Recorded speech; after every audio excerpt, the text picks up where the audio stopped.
Hello, everyone. All right, I'm going to try to do this again. I went through it once, did this full stream and didn't work. So trying it again. I want to share my screen. Let's hopefully get it right this time because I was sharing it and it didn't come out how I thought it was. So, oh, beautiful. That's what I want. Perfect. All right. So this video is going to cover the 2023 NEC 314.16, covering the article you see before you. This is the number of conductors in an outlet device and junction boxes and conduit bodies. We're not going to jump into the conduit bodies right away. We're just going to cover everything else. So let's see if this, oh, perfect. It's working this time.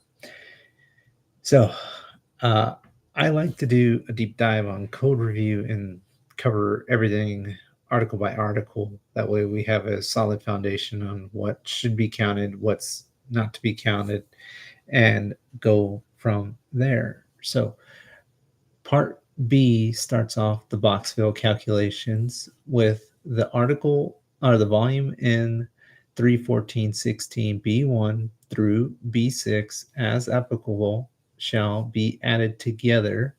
No allowance shall be required for small fittings such as lock nuts and bushings, and each space within a box installed with a barrier shall be calculated separately. So basically all this is saying is you're going to have all of your allowances from B1 through B6 added together as you move along. And it also gives you that exception that lock nuts and bushings aren't part of that count. So don't have to worry about those.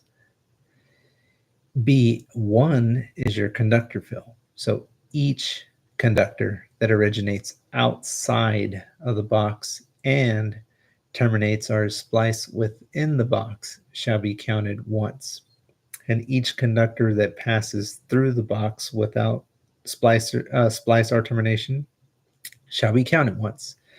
So any wire we really have is going to come from the outside in, right? So that's pretty self-explanatory. And each conductor, not cable, but each conductor that comes in is going to be counted once. And then it says if it passes through the box without splice or termination, it's also going to be counted once. Now, there's also loops, and that's this green section here. Each loop or coil of unbroken conductor not less than twice the minimum length required for free conductors in 314 shall be counted twice.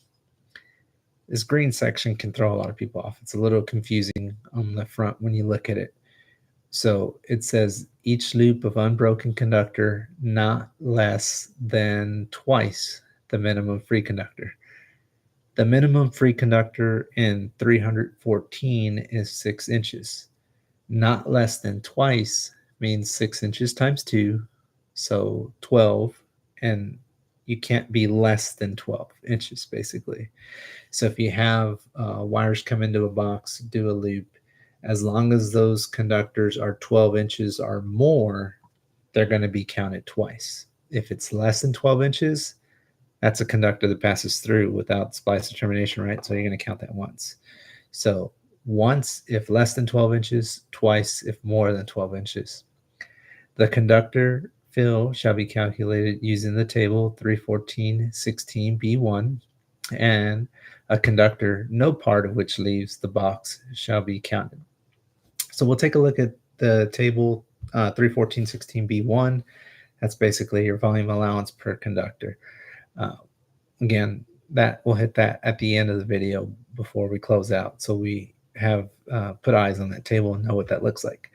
A conductor, no part of which leaves the box, shall not be counted.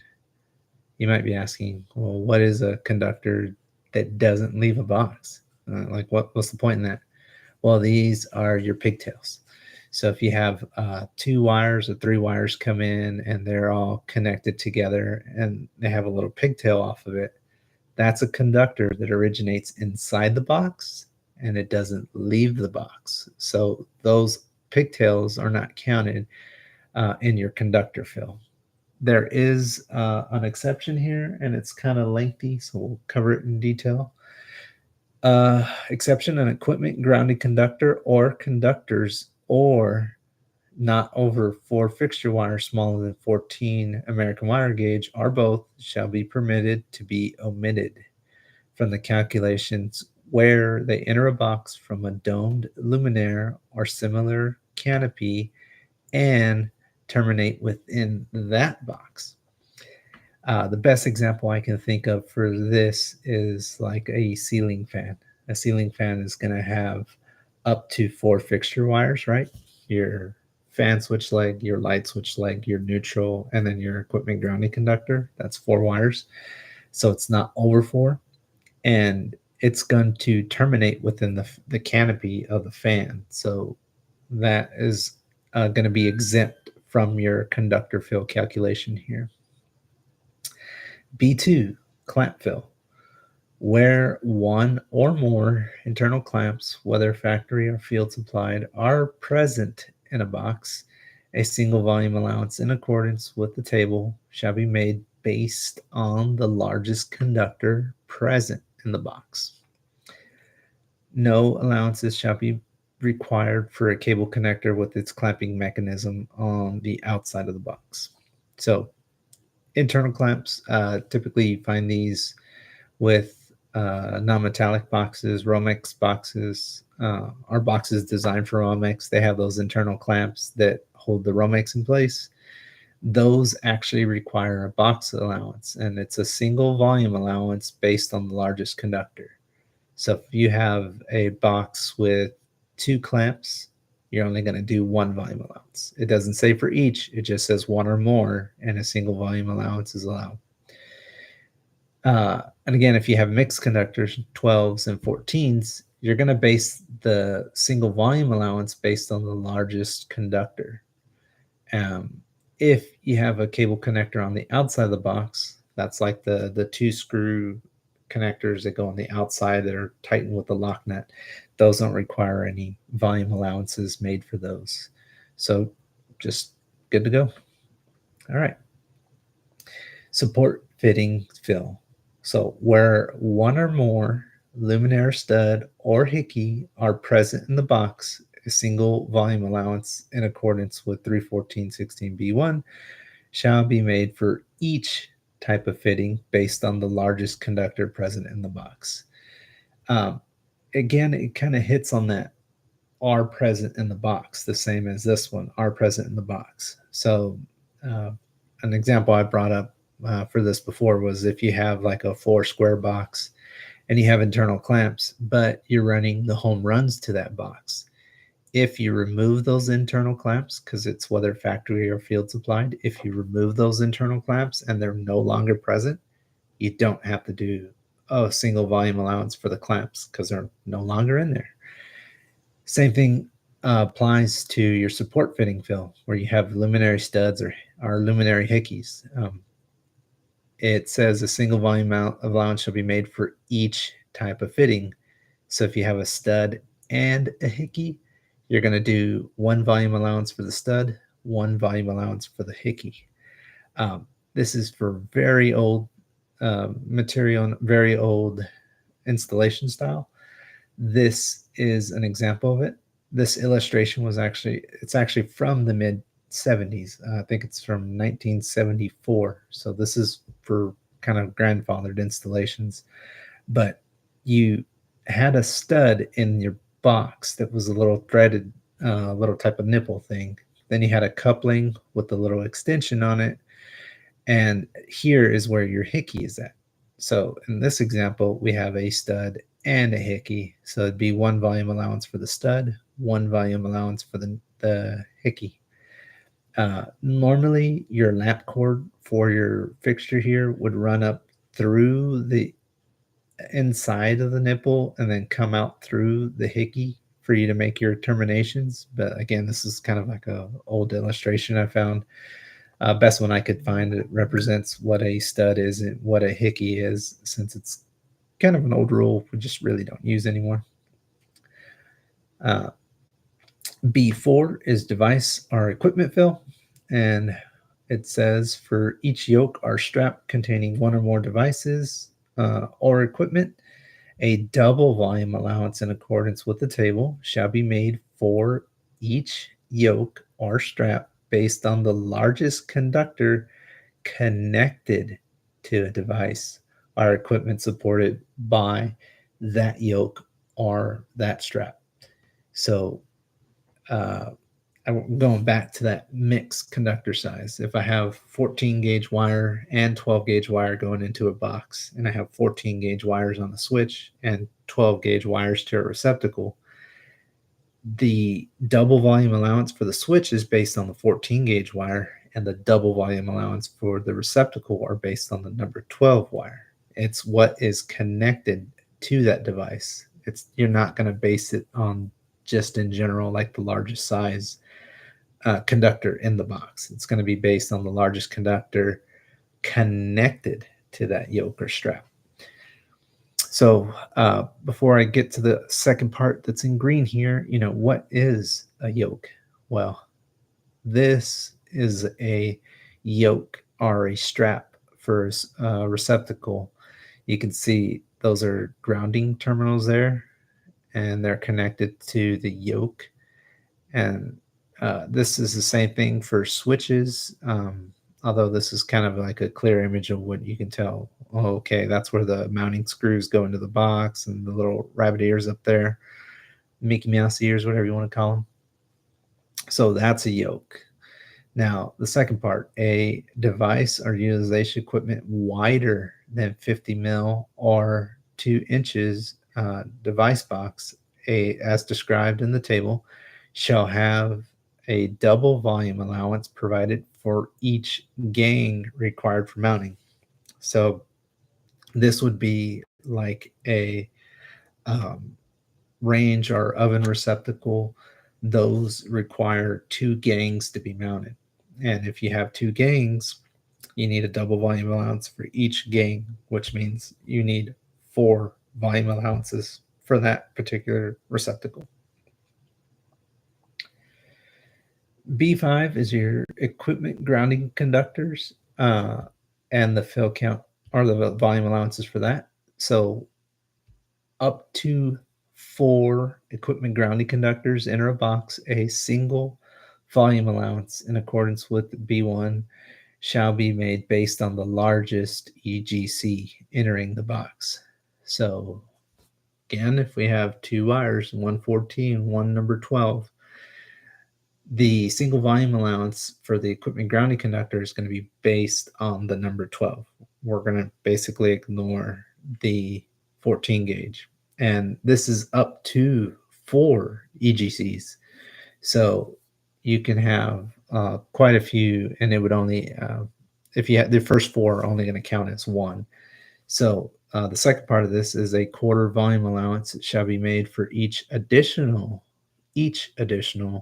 EGC that enters the box based on the largest EGC entering the box. So say we have 5. We have 3 14s and 2 12s coming into the box. We're going to do a single volume allowance for 4, and then we're going to do a quarter volume allowance for each additional one after 4. So if we have 5, we're going to do 1 volume allowance based on number 12. And that 5th one, even though we got more 14s than we do 12s, we're going to do an additional quarter volume allowance based on the largest conductor, which would be 12, the 12 gauge volume allowance. So that's how that works. It can get a little complicated with that quarter volume allowance, but it's honestly not too bad once you get the hang of that, getting that count of 4. You just got to make sure you get your count straight. So here we are, terminal block fill. This is the last section of 314.16b, B6, and where a terminal block is present in a box, a single volume allowance in accordance with the table 314.16b1 shall be made for each terminal block assembly based on the largest conductors terminated to the assembly. So this is what is terminal block looks like if you're not familiar. And I keep going back to the mixed wire sizes of 14s and 12s. So if this had 14s in it and this had 12s in it, I would do a single volume allowance based on 14 gauge, and then I would do a single volume allowance based on 12 gauge. Even though they're identical and take up the same amount of space in the box, it's going to be based on the conductors terminated. So this would be a single 14 gauge allowance, and this would be a single number 12 volume allowance for this one.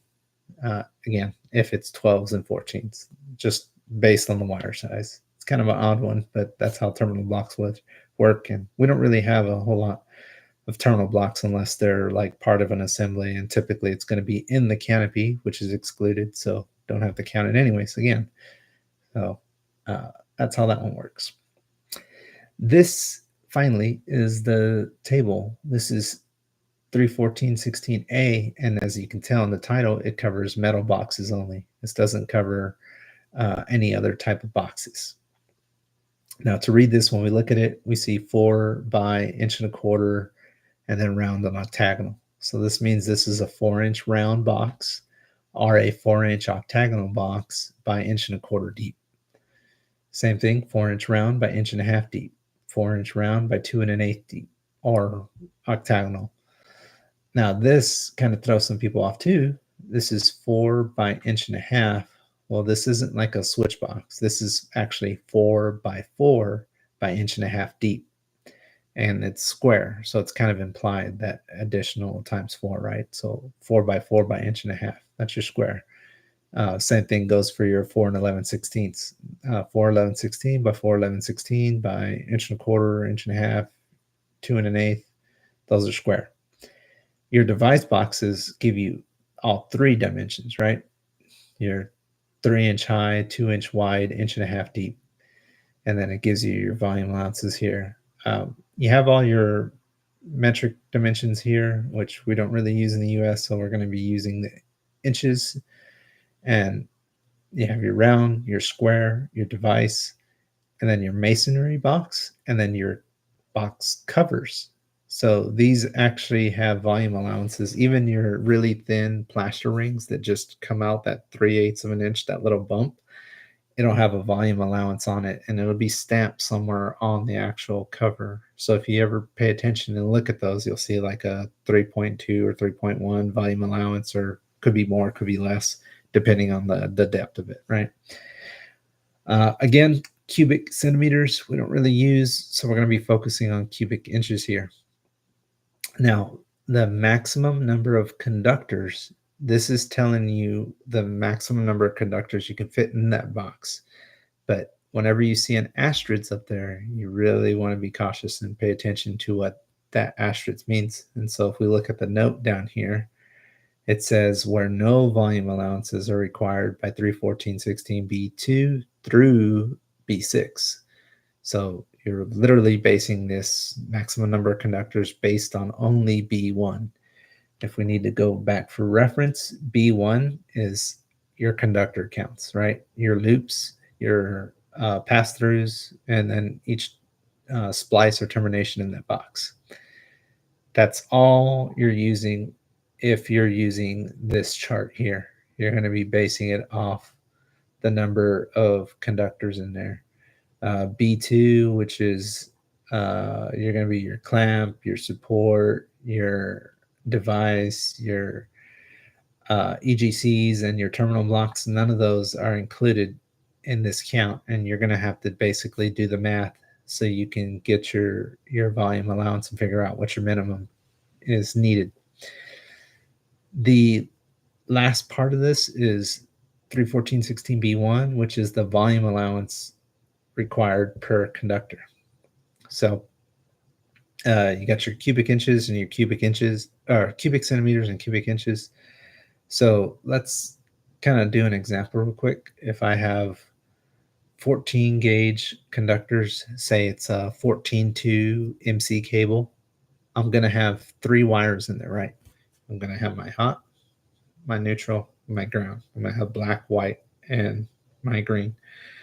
The black wire is 2 cubic inches, the white wire is 2 cubic inches, the green's 2 cubic inches.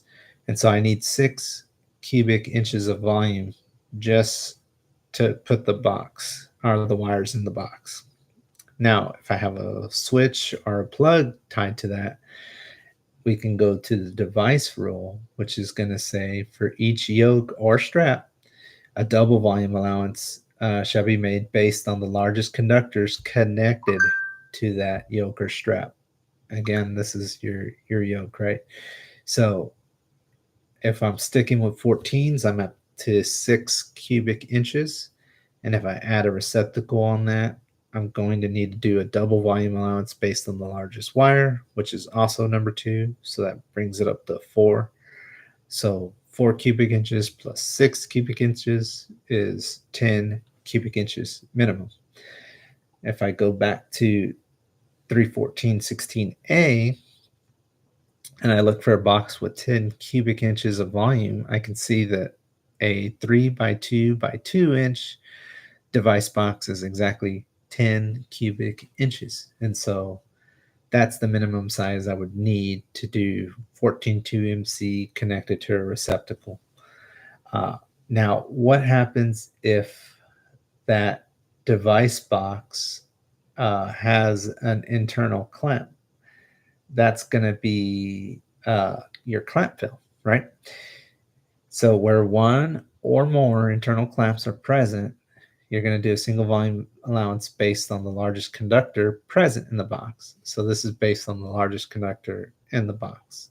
If we go back to my example, we're up to 10 cubic inches, but let's say this device box has an internal clamp.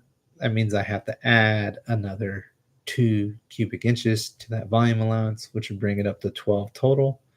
And the nearest one is 12.5. So that means I would have to go from a 2-inch in depth to a 2.5-inch in depth to account for that internal clamp to make sure I have enough volume to make everything fit in there. I do have an example behind me there on that board. So I do plan on making another video going through practicing doing these volume calculations. And I'm just going to focus on doing examples. So if you have trouble with those examples, this is the video to watch to get the full breakdown on that. I'll also mention that in the video when I do those. I hope this is helpful. There's a lot of things in 314 that can be a little tricky to understand, and I hope this cleared it up for you. Other than that, thank you for joining me on this live. I don't see any questions on the chat, so leave me a like. If you are watching this after this comes out on live, leave me a comment anyways and tell me what you think or what's the next video you want to see. Is there a particular article in the NEC that you're struggling with? Let me know. I'd love to try and do a little breakdown of this where we go through section by section of that article. So I'm not just spewing nonsense at you. I'm like showing you factually what the code book says and how I interpret it. Now, your interpretation may be different, but that's for another day, right? Again, thanks for watching.